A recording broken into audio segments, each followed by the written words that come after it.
Well, good morning and welcome to our program. February is National Black History Month, so today we'll be talking to Dr. Margaret Burroughs, who is the founder and director of the DuSable Museum. And then we'll give you some advice that may prevent you from having a heart attack. Dr. Dean Ornish has written a new book called Stress, Diet, and Your Heart, and he'll give specific examples of things to do and things not to do. But before that, we'd like you to meet our guests, who are perhaps the most criticized twosome on radio and yet the most listened to. Every afternoon from 2:30 to 7, thousands of people turn to WLS 95 FM to hear Steve Dahl and Garry Meier, a terrific combination here. Although not everyone... Get that other guy out here, I'm having a heart attack, please. All right, Dr. Ornish will be here any moment. Where is he? Is he here? Doctor! Lay down flat. Sorry. Now, you know, I gave you a great introduction, but a lot of people, or some people... This is very cheap furniture. They should spend more money on your set. You deserve better than this. This is called Swedish Modern. It's all right. Yeah? Don't criticize. I think it's balsa wood. It's not bad, is it? It's pretty nice. Well, I think it's made out of the same wood they make the little gates on the tollway out of. That's right. There are people that criticize you, say that your style is sort of gross, sometimes obnoxious. They're right. Sometimes in poor taste. They're right. All right, but so I gave you both the good and the bad. Now it's up to you. Straighten us out. What would you say your style is? Do we really have to answer these questions? No, you don't have to. It's too early in the morning. Oh, it's not. We're on our way to Mass. Yeah. We serve... Okay, let me just answer that question with this statement. Okay. After we get done taping this program today, Garry and I are going to Holy Name Cathedral, where we serve as altar boys every Sunday. And that's the truth. With the new cardinal. We can't wait to see his new hat and ring. Yeah.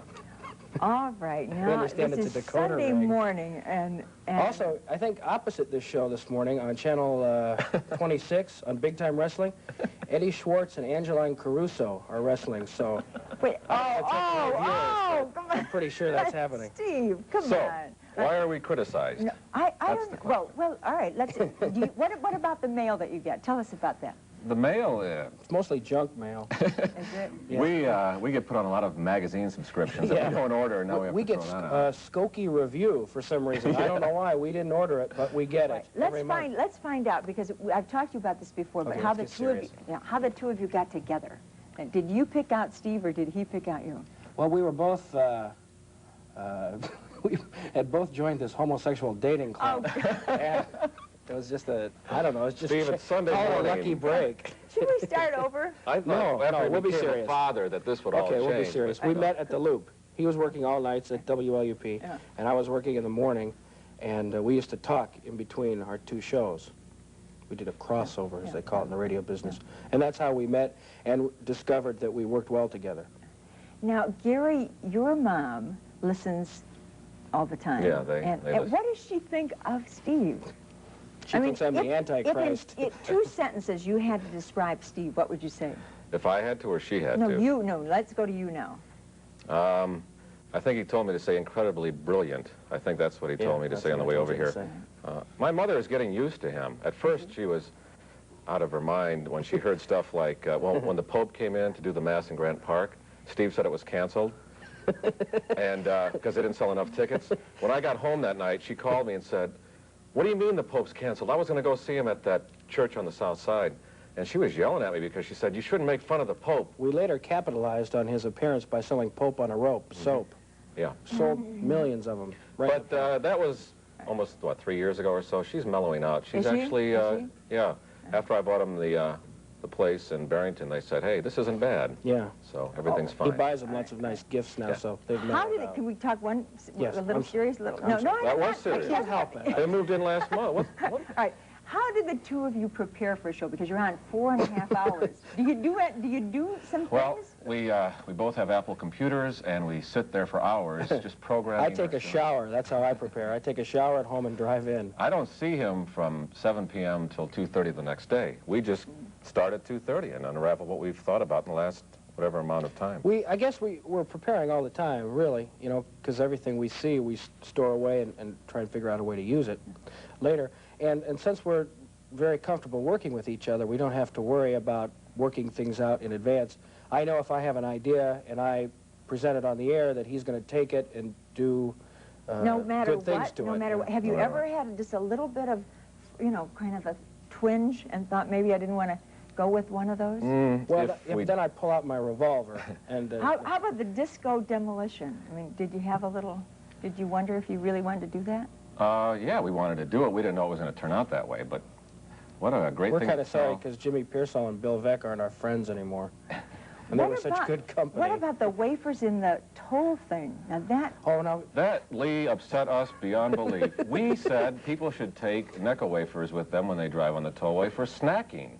And, we said, yeah, you mean people misunderstood that? Yeah, well, I guess it's because places to eat on the tollway are so few and far between. You should always have some Necco wafers for snack. Now, see, I don't know when you're serious or when you're joking. And I guess one of our listeners was snacking on the wafers and had his 30 cents in his hand and a wafer. Confused, and then ate the 30 cents. Steve. Yeah. Gary is getting... It's our 4th anniversary next month, so... Gosh. What did you get me? Oh, you'll be surprised. Negligee again.